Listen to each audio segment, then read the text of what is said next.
The Second Year, Chapter 1. Wendy Poplars, Spooks Lane, September 14th. I can hardly reconcile myself to the fact that our beautiful 2 months are over. They were beautiful, weren't they, dearest?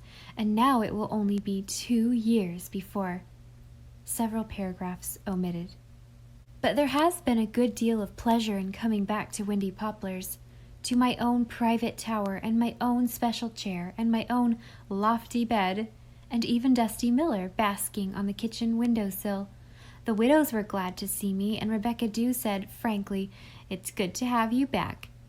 Little Elizabeth felt the same way. We had a rapturous meeting at the Green Gate.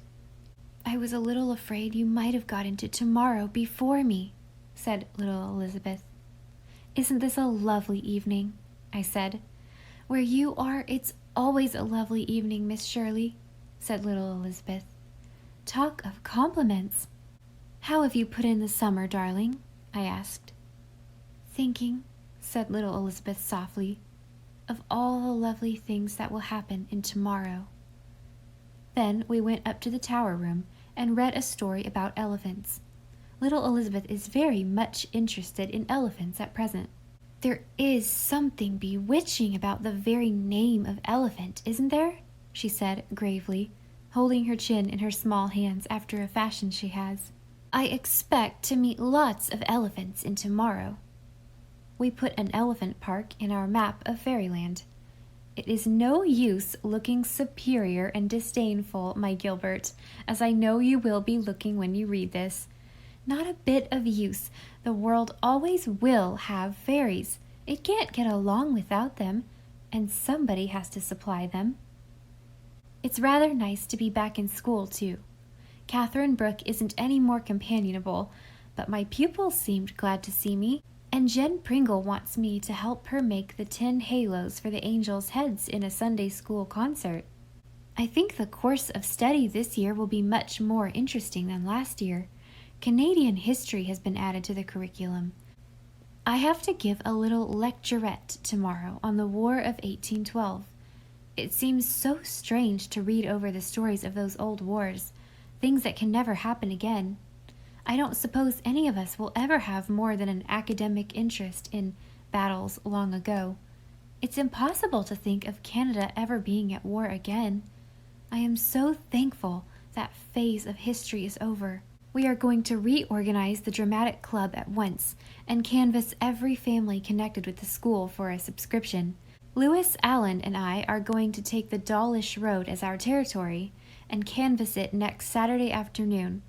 Lewis will try to kill 2 birds with 1 stone, as he is competing for a prize offered by Country Homes for the best photograph of an attractive farmhouse. The prize is $25, and that will mean a badly needed new suit and overcoat for Lewis. He worked on a farm all summer and is doing housework and waiting on the table at his boarding house again this year. He must hate it, but he never says a word about it. I do like Lewis. He is so plucky and ambitious, with a charming grin in place of a smile, and he really isn't overstrong. I was afraid last year he would break down. But his summer on the farm seems to have built him up a bit. This is his last year in High, and then he hopes to achieve a year at Queen's. The widows are going to ask him to Sunday night supper as often as possible this winter. Aunt Kate and I have had a conference on ways and means, and I persuaded her to let me put up the extras. Of course, we didn't try to persuade Rebecca Dew. I merely asked Aunt Kate in Rebecca's hearing if I could have Lewis Allen in on Sunday nights at least twice a month. Aunt Kate said coldly she was afraid they couldn't afford it, in addition to their usual lonely girl. Rebecca Dew uttered a cry of anguish. "This is the last straw. Getting so poor we can't afford a bite now and again to a poor, hard-working, sober boy who is trying to get an education. You pay more for liver for that cat and him ready to burst.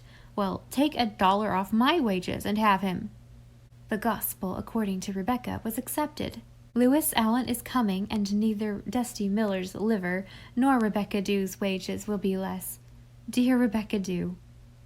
Aunt Chatty crept into my room last night to tell me she wanted to get a beaded cape, but that Aunt Kate thought she was too old for it, and her feelings had been hurt.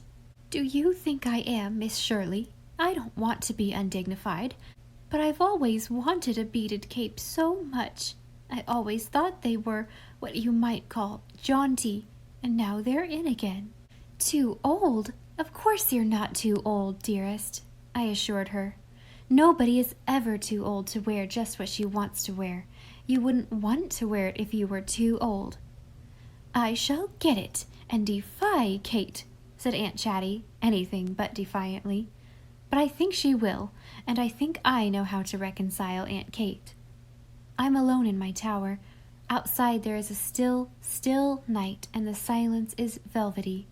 Not even the poplars are stirring. I have just leaned out my window and blown a kiss in the direction of somebody not 100 miles away from Kingsport.